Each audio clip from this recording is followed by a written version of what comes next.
বাঙালির কাছে সবথেকে বড় উৎসব হলো দুর্গাপুজো। মানুষজন অপেক্ষা করে থাকে একটা বছর ধরে মাকে দেখার আশায়।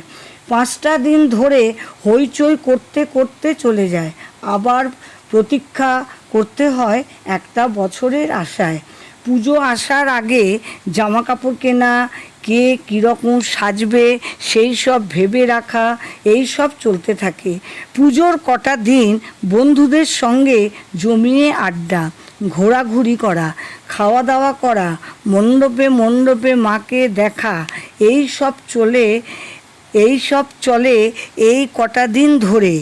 দশমীতে মায়ের বিসর্জন হয় ঠিকই, তেমনি সবার মন খারাপ হয় এবং মাকে আমরা বিভিন্ন রূপে পূজিত হতে দেখতে পাই।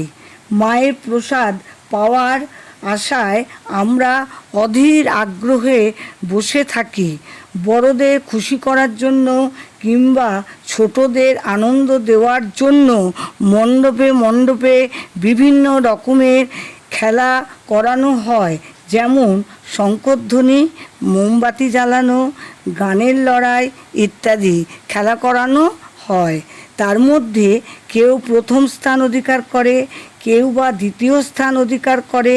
প্রথম স্থান অধিকার করার সঙ্গে সঙ্গে উপহার দেওয়া হয়। তাদের আনন্দ পাওয়ার জন্য আবার কেউ দ্বিতীয় স্থান অধিকার করলে তাদেরও উপহার দেওয়া হয়।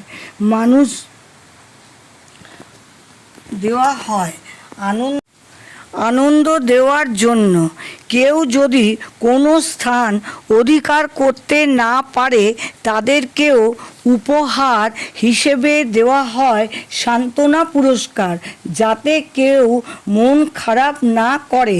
দশমীর সন্ধ্যা লগ্নে মাকে বরণ করা হয়।